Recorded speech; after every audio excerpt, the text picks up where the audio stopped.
Alors nous allons maintenant, puisqu'on était quand même dans les histoires guerrières, on va continuer dans la guerre, puisque j'appelle Mehdi Vigier. Il est encore là, Mehdi. Il est gentil. Il est là. Alors c'est pour un spectacle qui se joue au théâtre Le Pic, le dimanche à 20h, c'est jusqu'au 12 janvier. Et c'est quand la guerre sera finie. Alors, je sais pas, ça marche? Allô, allô. Ouais. Alors, quand la guerre sera finie, c'est un spectacle pluridisciplinaire, c'est-à-dire qu'on chante, on joue, on danse, on fait plein de choses. On fait beaucoup de choses, on fait principalement... on raconte une histoire surtout en fait. Voilà, alors on va parler de cette histoire. On y va?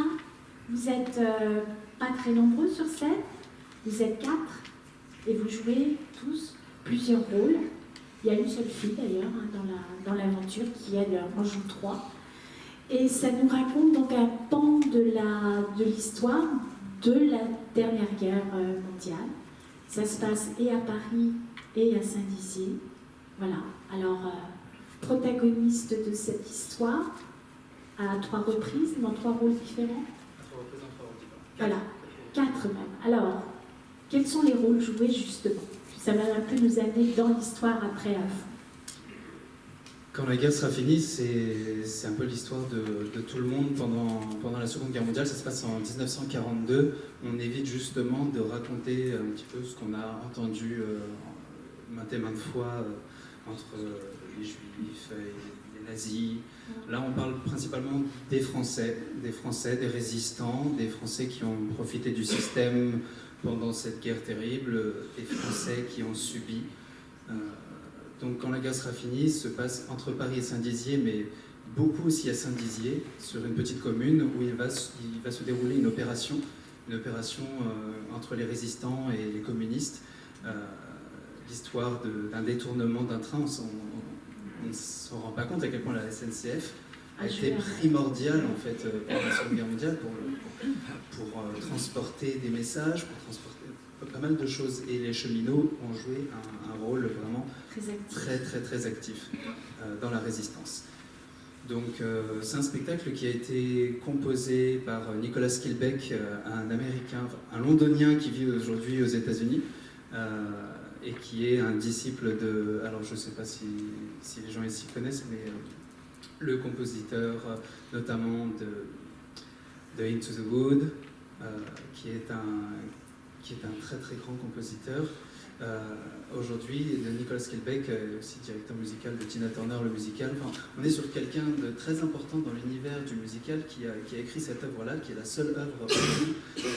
Il a écrit cette musique sur un livret de Marie-Céline Lachaud.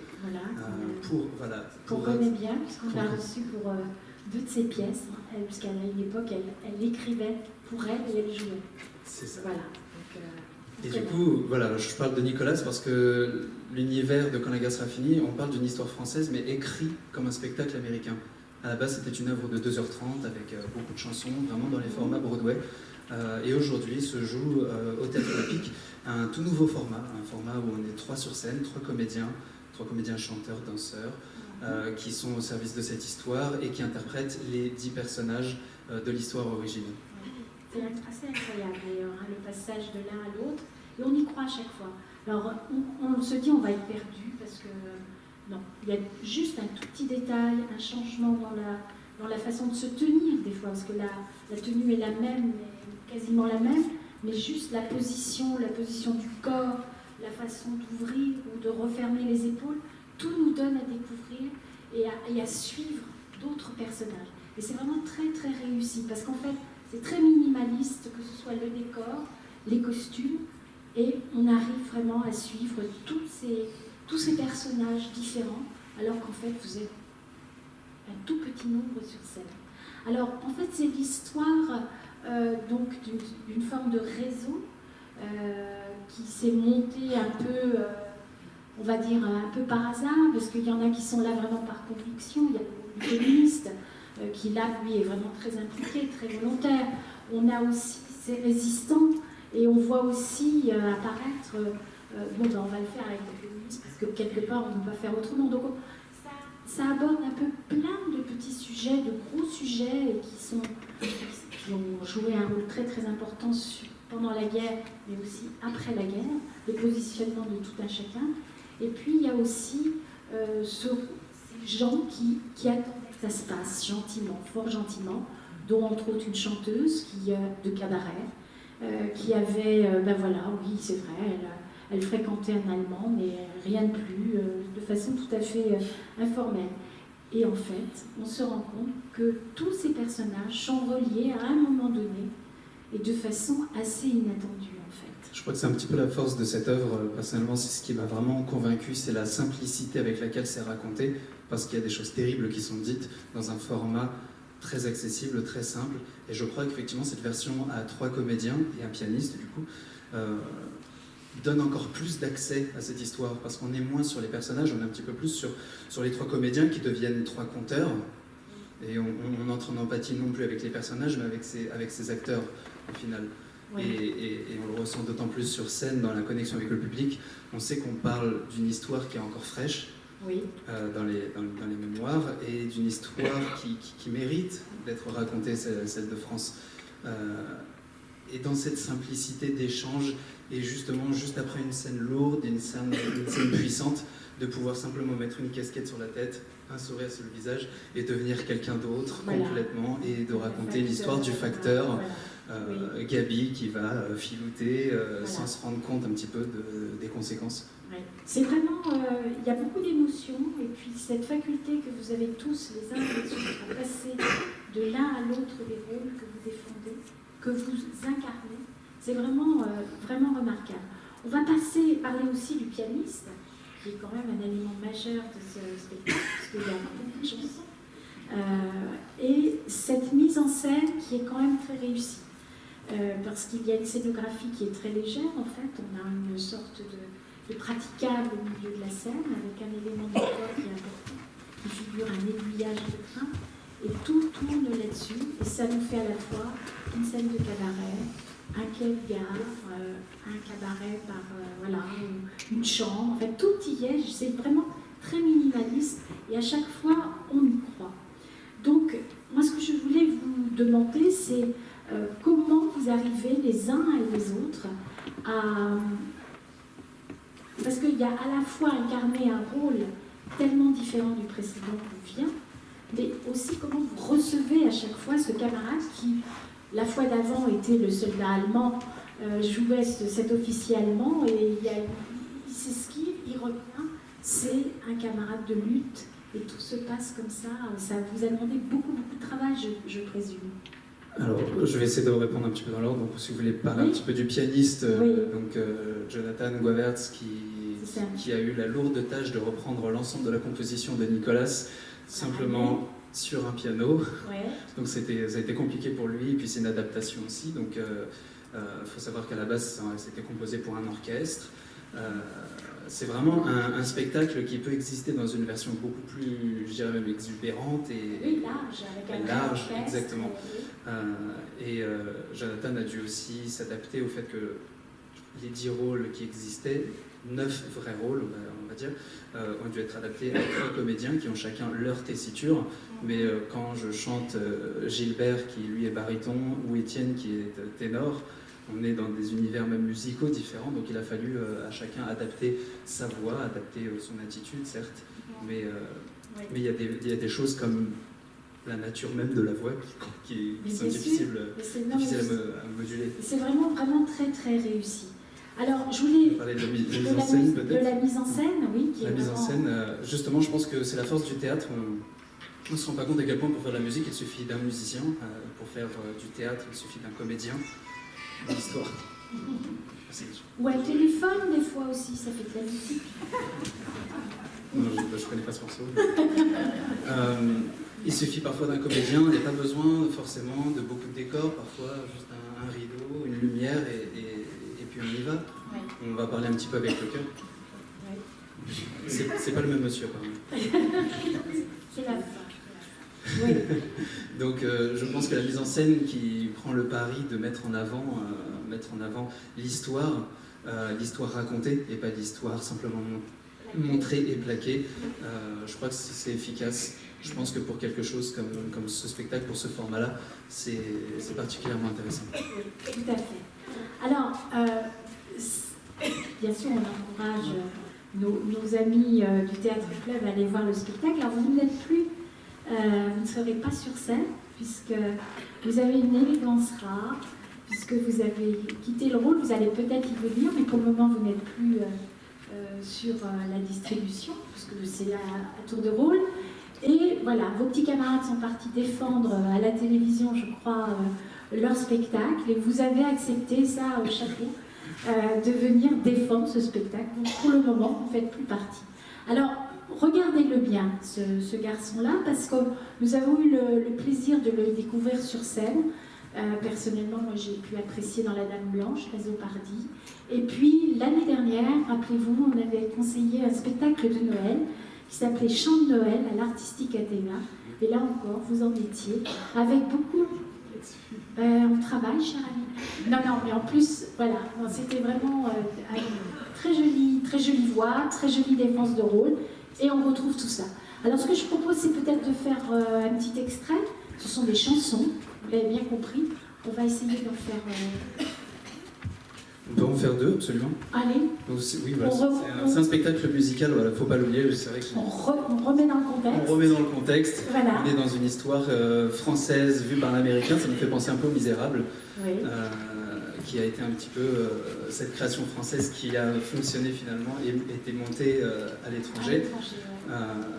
Et voilà, c'est beaucoup de chansons au service de cette histoire. On peut commencer, pourquoi pas, avec une chanson d'Étienne, un peu le côté positif, victorieux. Étienne, qui est un jeune garçon qui a envie de s'engager dans la résistance, moins par conviction que pour finalement trouver une place, pour appartenir à un groupe. Et il va finalement tomber amoureux d'une femme et se rendre compte que toutes ses convictions ne tiennent pas à grand-chose. Il a juste envie de vivre et de se sentir accepté. Voilà, alors on y va. Alors, c'est le micro gris, hein, c'est ça pour le chant? Parfait. Allô?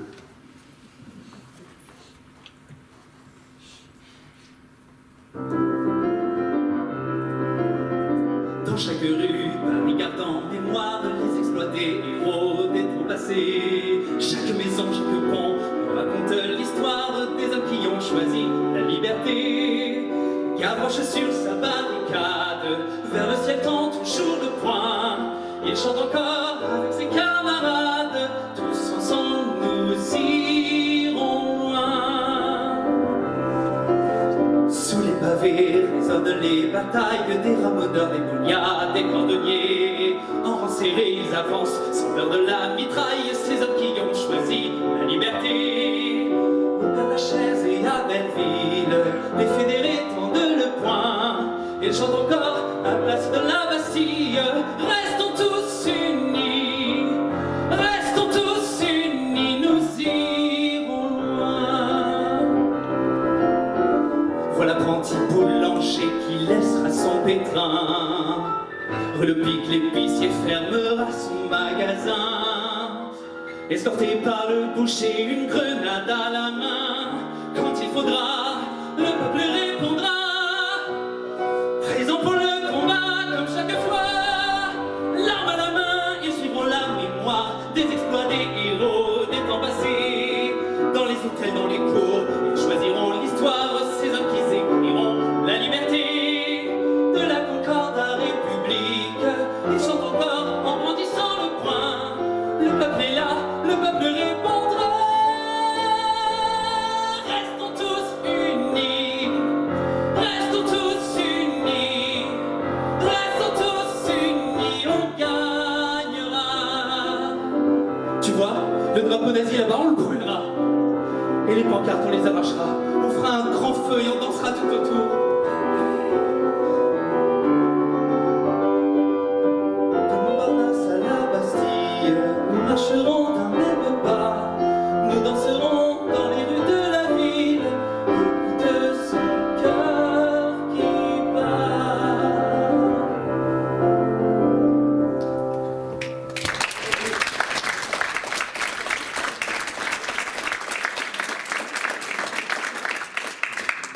évidemment, il chante cette chanson à la femme dont il tombe amoureux et elle tombe amoureuse de lui par rapport à ses convictions et il va ne pas du tout savoir gérer cette relation. Les temps sont durs et on a un autre personnage qui s'appelle Gilbert. Gilbert Savage qui fait partie des communistes et qui lui justement a refusé toute relation amicale, toute relation amoureuse pour s'engager pour le combat. Il est un peu le chef des communistes et il va partir au maquis. Donc le maquis, parfois les gens ne connaissent même pas en fait ce mot-là.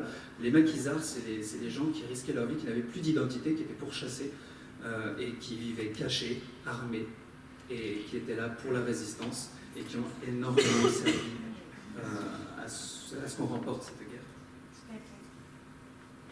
Gilbert.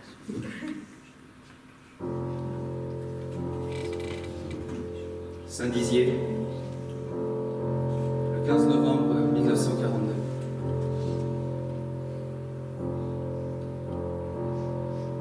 Aujourd'hui, j'ai décidé de m'en aller, retrouver tous ceux qui combattent en secret. Au revoir tous mes amis, j'ai du mal à vous quitter, mais j'espère que chacun de vous comprendra.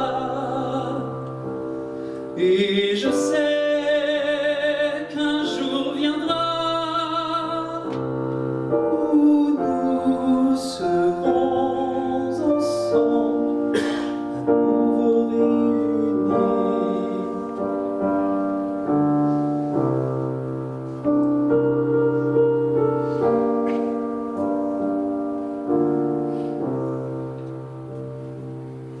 Dans la nuit, je me battrai pour mon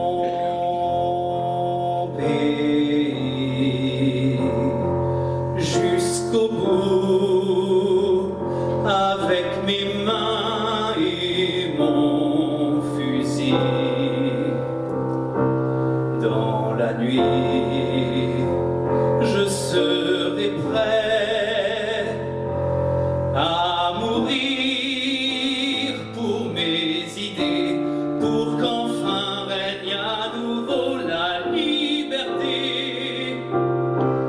Et je jure sur ma vie d'être toujours fidèle au serment d'aujourd'hui.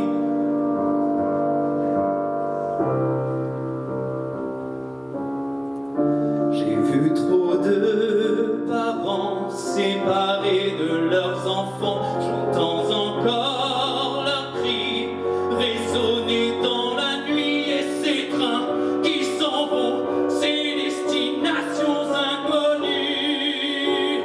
Je n'en veux plus.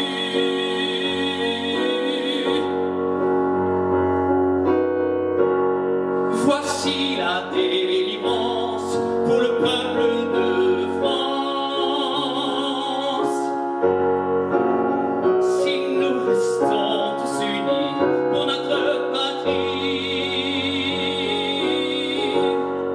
rien ne pourra plus arrêter la voie de la liberté.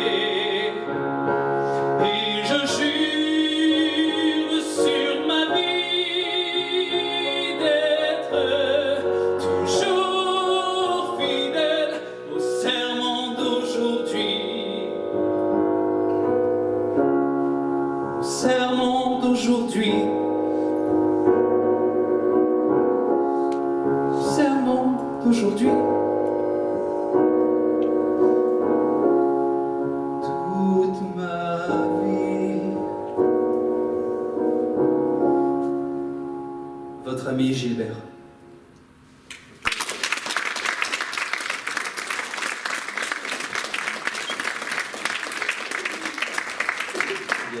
Le bleu,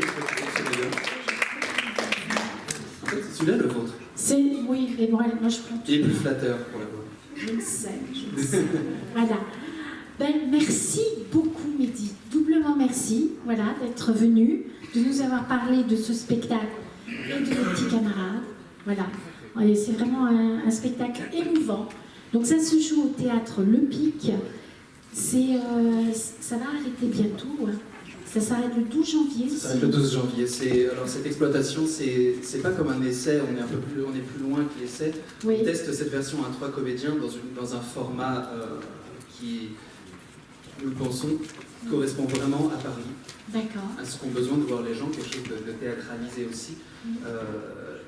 Et dans un format, voilà, on est vraiment pas dans l'expérimentation, mais pas loin. Oui. Donc jusqu'au 12 janvier, tous les dimanches à 20h au Théâtre Le Pic, on est plusieurs comédiens à switcher sur les rôles, Oui. Ce qui est encore moins facile. Déjà de jouer ce spectacle une seule fois par semaine, c'est pas évident. C'est pas évident, oui. Il est très riche, il y a énormément de choses, et chaque fois on a l'impression de revivre un peu une première, tous ces dimanches. Mais c'est aussi la beauté de cette chose, c'est-à-dire que nous sur scène, on est vraiment en fragilité, en connivence avec le public, et voilà. Je vais passer un petit peu à vous, c'est vrai que depuis tout à l'heure je suis complètement tourné vers mon interlocutrice. Je vous invite vraiment à venir voir ce spectacle. Je trouve qu'à Paris, on manque encore un petit peu de comédies musicales qui vont chercher des sujets plus graves, plus profonds. Je vais appeler ça plutôt un drame musical. Cette histoire, elle est poignante et pour nous, elle est vraiment importante à jouer en tant que comédien, mais humainement aussi. On switch entre un rôle qui est d'une légèreté comique, clownesque, à un rôle beaucoup plus profond. Et je pense que je pense que vous allez passer un très bon moment en notre compagnie, en leur compagnie en l'occurrence. Mais je ne suis pas parti. Je suis toujours là pour pouvoir reprendre le flambeau. Quand la guerre sera finie, c'est au Théâtre Le Pic à 20h. N'hésitez pas à venir, on sera ravis de pouvoir vous montrer ce spectacle-là qui dure 1h45. Le dimanche soir, voilà. Merci beaucoup. Merci à vous. Merci.